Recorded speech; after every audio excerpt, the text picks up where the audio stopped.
Hello, fellow Team Silvermord.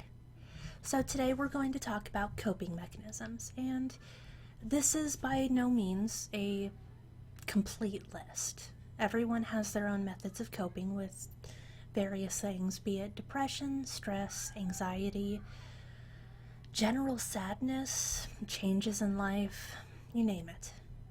Even just mood swings.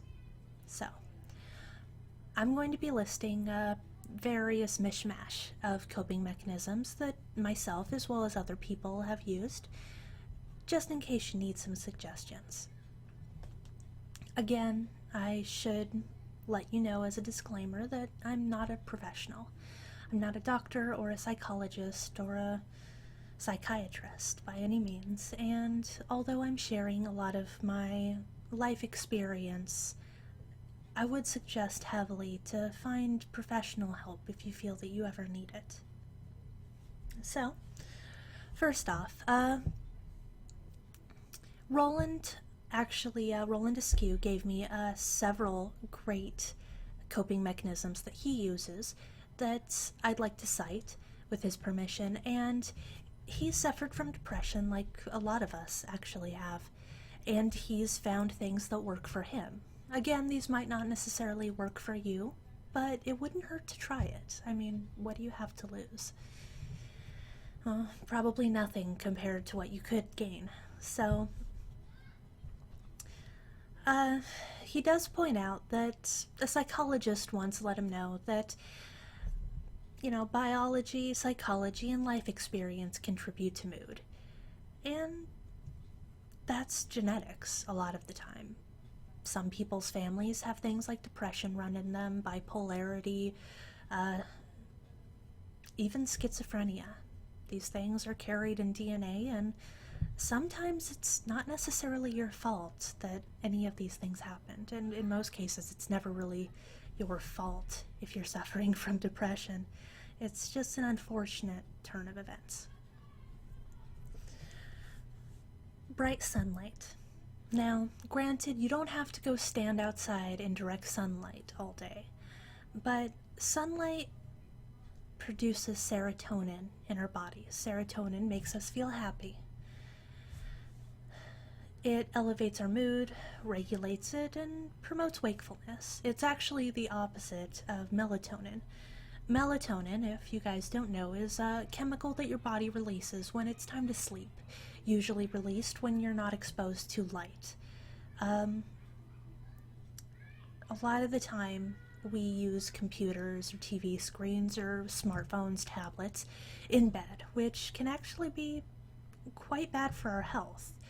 The artificial light creates excess serotonin, which doesn't allow us to create melatonin, thus guaranteeing we don't have a good night's sleep. So, I would suggest getting probably about 15 to 30 minutes of sunlight per day. It doesn't even have to be direct sunlight, you can be in the shade. They do have, up here in the Pacific Northwest, as well as many places, that have long overcast days, or even like Alaska, where they have a large amount of darkness for stretches of time. They have what is called seasonal affective disorder, or also known as SAD. It's where your body doesn't get enough sunlight, thus not producing enough serotonin. They've actually created something that's along the lines of a light therapy, which, for the most part, is a light you sit in front of that simulates sunlight. The only problem is that sitting in front of this light for about 2 hours gives you the equivalent of spending 20 minutes walking underneath overcast. So, the sun's out there and it's free. Why waste your money on something that costs a bunch of money and electricity and you have to sit in front of for hours on end? Just go take a walk, go swimming, go read a book under a tree, or draw. I love drawing outside, or take photography. But we'll get into that in a minute. Sunlight is ultimately what we were trying to go for. Well, this leads into good sleep, though. For the most part, I mean, it's easy to get distracted by things. Caffeine, TV, late nights, junk food, sugar. It's really easy to spend an hour and a half playing your Nintendo DS in bed instead of getting sleep. Uh, it's easy to watch YouTube all night. It's easy to find things other than sleep, but sleep is incredibly important. Your body needs it to regenerate, to deal with everything that you've done, and to process everything. And in all honesty, I love sleep. I mean, your brain stays awake, but your consciousness gets to drift out. And I usually wake up feeling rebooted. Sometimes just a 20-minute nap can be great, but more importantly, Roland points out that, you really should try to get up at the same time each day, which I'm not good at, unless it's work. You should try not to oversleep, because that technically makes you feel like you need to sleep more. Even if you don't do much in the morning, just being awake early in the morning when the sun's out makes you feel like you've fulfilled a more active day, even if you didn't do anything. I often feel like if I got up early, then by the time that the sun sets, I feel like I did more, even if I didn't. It's just, I felt like the day was longer because to me it was. It's usually good to have an evening routine that you follow pretty regularly. I mean, getting a routine in anything is pretty healthy for you. And yeah, having an evening routine for bed might make you feel like you're an old person, but there's a reason they're still alive with how old they are. Exercise is another important thing. Granted, we don't expect you to be runners or athletes. We don't expect you to be able to do parkour. I'm not particularly athletic myself either. I'm good at drawing, writing, and video games. But even just a walk, you want to try to get at least 30 minutes of exercise. Even if it's light exercise, it can be a walk, it can be chores around the house, you can go grocery shopping and walk around there. It's just, when you exercise, your body releases endorphins, and endorphins make you feel good. It also keeps all of you moving and healthy. Granted, the more you work out, the better you'll be. But there's a line with that too. Everything's in moderation, and your body does need to recover. So I will say that honestly, when I was in shape, which was a couple years ago, but I intend on getting back there eventually when I'm not lazy, I had actually gotten down to about 17% body fat, which for a female is excellent. I intend on getting there again, but the point of that is that I felt amazing. I would work out for 30 to 45 minutes a day of moderate exercise like calisthenics, push-ups, sit-ups, things like that. It released endorphins, it released adrenaline, it made me sweat. And my body thanked me. I felt amazing. Now, you don't have to go to that length. You don't have to go to the gym. Just do something for 30 minutes a day to help keep your body active. Nutrition is also another important thing. I mean, everything should be in moderation, and there's nothing wrong with eating some junk food here and there, which I'm guilty of myself, so don't feel bad. But you really should eat a variety of fruits and vegetables, lean proteins. Carbs are fine, just don't overdo it. I mean, within everything, you shouldn't have to worry about overeating. But the best thing I could suggest is water. It takes me a long time to get into the habit, but I kind of grew up on soda and milk. So water is something that's just always been a little difficult for me to drink, just straight up. It just has a taste that I can't place. I found a way around that though. I will cut up lemons, usually like a sprig of mint, maybe a couple slices of cucumber, and you soak it in a large jug of water overnight. It gives it enough of a taste that I can drink it without any issue, but it also almost fools my mind into thinking I'm drinking something else. You're getting all of the perks of having a flavored drink, even if it's just water with some infusion in it. Same thing can be done with fruits or anything else. Try to stay away from processed food. Easier said than done, I know, I'm also very guilty of this. But processed food, takeout, fast food, are all filled with hormones, byproducts, chemicals. The more of these you eat, the more it affects your body.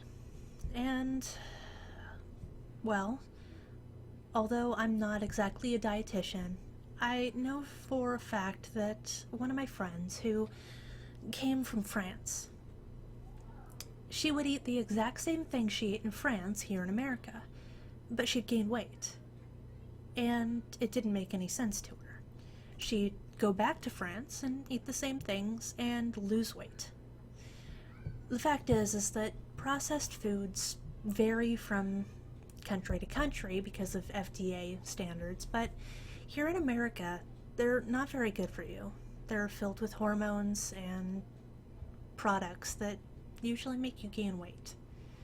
And instead of getting into all of that, try to eat vegetables and fruit. Try to eat lean meat, chicken, fish. Oh, I love fish.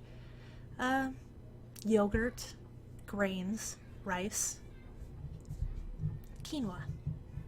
I still haven't figured out how to cook quinoa correctly, but I have it. I'll eventually try it. If you're a vegetarian, things like chickpeas are great, excellent resources for protein. So, and hey, try cooking different regions' food and you might actually find you like some of it. So, to move on to that, Roland points out having two friends that you can talk to is excellent.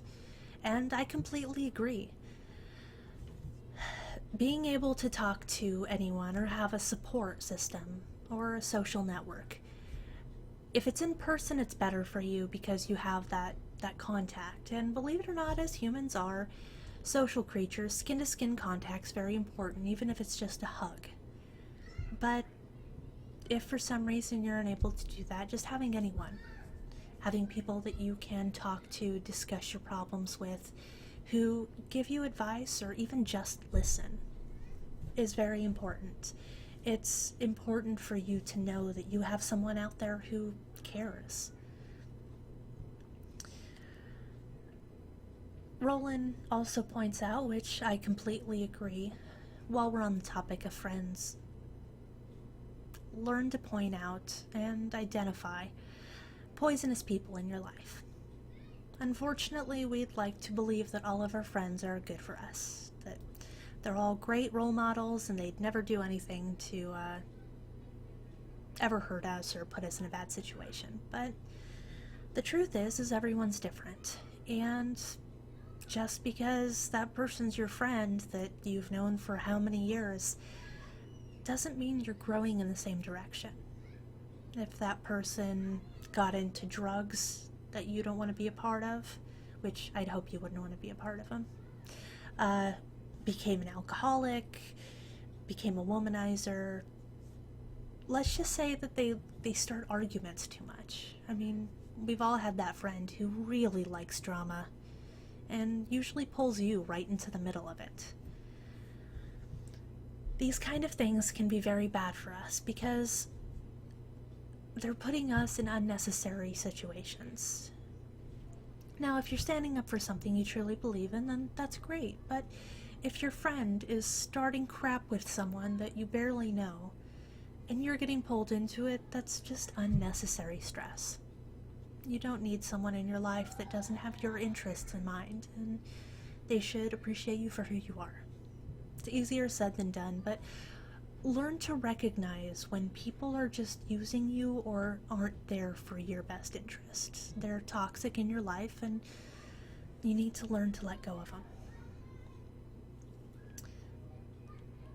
Roland also points out that points. My voice is incredibly dry today. Up here in the Pacific Northwest, we're having wildfires, and the smoke is getting into the air, so it's pretty much affecting everyone's congestion. Coffee, alcohol, drugs, modifying things, caffeine, harm resilience, and hinder some of your common sense. Granted, I'm guilty of this too. I drink alcohol in moderation, and I love caffeine. Now, granted, I'm not into drugs, but anything that changes your mental state can put you in a situation that you might not want to be in. There's a reason that alcohol is called liquid courage by some. The last thing you want to do is end up getting drunk and then relapsing into a depression, where it might be a lot easier for you to hurt yourself or others. So, although alcohol can be good with some friends, in moderation, there's nothing wrong with being a social drinker. Try not to abuse these things, because they can just aggravate pre-existing conditions.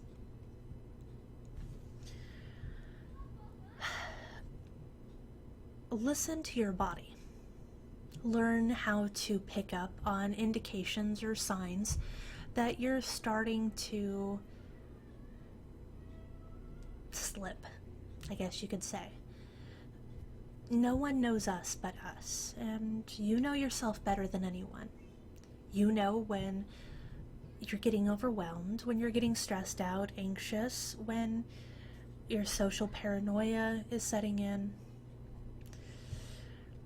getting physical tension, restlessness, feelings of worthlessness, anything like that. Identify them, and if you have to remember them, write them down. Use description to identify what these feelings are, what brought them on, and how to address them, or how you've effectively found to address them. The more that you focus on yourself, the more you can actually help to control it. Roland actually points out that labeling them or naming them, such as calling them a term like the black dog or the blue beast, changes it from being like, I am depressed, to, identifying it as a thing. Depression is affecting me. And I've actually heard that when it comes to anxiety, that's a very effective method as well. To visualize your anxiety not as a part of you, but as a friend or a being. Imagine your anxiety as this little, whatever you want it to be. Let's just say it's a little ball with a face. Because that would be horrifyingly creepy and adorable at the same time. But you'll notice when you start getting anxious that if you think about it as an object or as a person or as a friend, it'll be easier to control. Because instead of feeling like it's attacking you or that you're going through this, you can be like, no, it's okay. Attempt to speak to it or inflict it as an item. Be like, okay, it'll be fine, and attempt to just focus on it as it is.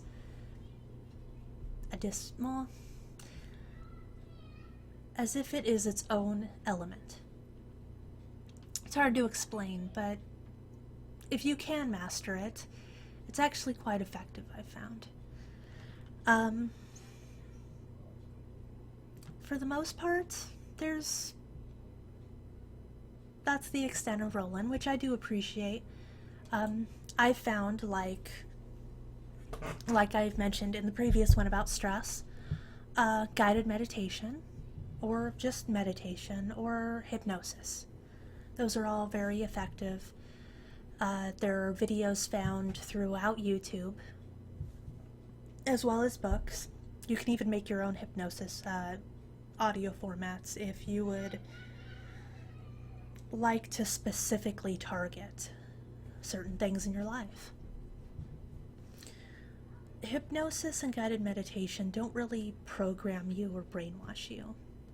What they do is they induce you into a subconscious state and then appeal to your subconscious in a way that you become more open to suggestion. And I've actually done a couple hypnosis or meditations as well, and they actually help. Not only are they relaxing just to go through in general, but I find that I do wake up more refreshed.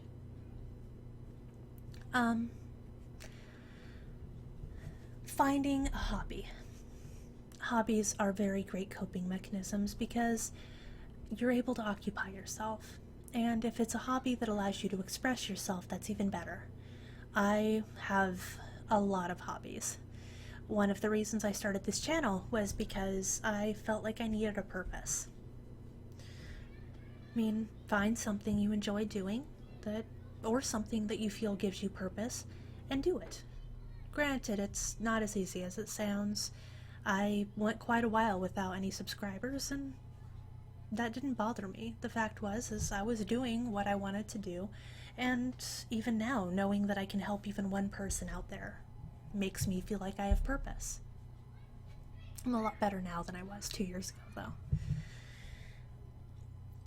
Art is another great thing. Writing, poetry, stories, anything like that. Creative writing was always something I loved. Someone had asked about photography. Photography is an excellent hobby, especially when it comes to expressing yourself, because not only does it allow you to go out into the world and attempt to see it from different perspectives, you see things in ways that you wouldn't normally have seen when you actually take the time to look at things, which, believe it or not, can change your entire perspective on something very easily. Like, for example, I remember once I went camping up in the mountains, and it was incredibly cold, but there was no lights anywhere around, because nowhere near society or a city. And I'll never forget how amazing the sky looked. I could see the Milky Way, like just that ribbon across the sky, just stars everywhere. Like, I had never seen anything so breathtaking in my life before, and it hurt to keep my eyes open because it was so cold, but just being up there and seeing this in person and realizing that we're so incredibly tiny did change my perspective. Photography is a lot like that. Not only does it allow you to see things from different angles, but it allows you to be creative, and it allows you to express yourself. I mean, there's amazing things that you can do with digital cameras and Photoshop, or even GIMP, which is the free version of Photoshop. This would only be for people who have it within their means, and obviously not is suggested for everyone, but having a pet. My cats mean a lot to me, and yeah, I sound like a complete spinster, but I've always been very close to animals. I love dogs, but I'm fully aware that I dislike taking care of dogs. They're a little too dependent. I don't like having to take them for walks or pick up their poo. But cats and I are perfect for each other because you give them food and water and the litter box, and they take care of themselves. We spend a lot of time together, but they're okay with each other. If I go off to work, I know that my animals aren't going to be sad and depressed all day without me. Granted, not everyone has the ability to have an animal, and some people might not necessarily be mentally or physically fit to take care of an animal. And that's perfectly fine. You could always have a goldfish or a gecko. Believe it or not, they actually have some very interesting digital pets these days. And that sounds very strange, but it's very true. But if you're ever worried because you can take care of an animal, but let's say that you live in an apartment that doesn't allow animals. I know here in America at least, if you're ever depressed or suicidal or anxious, you can actually go to a doctor and explain this, and if you truly believe that an animal can help ease those feelings, a lot of the time they will give you what is called a what would I call it? A companion animal clearance, or like a waiver. It's basically something that allows you to have an animal as a companion animal for the sole purpose of easing your anxiety, easing your depression, basically helping you get over a mental disability like that. And I've known people with companion animals, and they can be anything. They can be a cat, I've seen a parrot, I've seen a snake, which, of course, I don't want anyone abusing this system, but if you truly need a companion animal, then go see your healthcare provider, and they might actually be able to help you out. And legally, by ADA requirements and just the disability acts, apartment complexes can't enforce you not having a legally or physically assisted required animal. It would be like telling someone they can't have a seeing eye dog. There's also animals that are specifically trained for anxiety or stress. There are people who are, they have animals that have dogs specifically trained to figure out when you're going to have an anxiety attack and warn you ahead of time. Animals are great companions. And, sometimes when you just need to cuddle with something, having a pet is incredibly important. But again, it's not for everyone, and only if you're physically and financially capable and mentally capable of taking care of an animal would I suggest that. But overall, you would know yourself best, so I'm sure that at least one of these would be able to help you further. If you have any suggestions of your own, I'd like to hear them in the comments below. I'm always open to new things, and you might actually be helping people. And I hope this gets out to everyone who needs to hear it. So, thank you for joining me.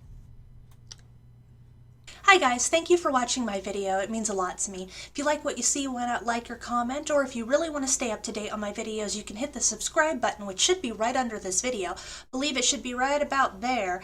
So, thank you again for joining me, and I really appreciate it.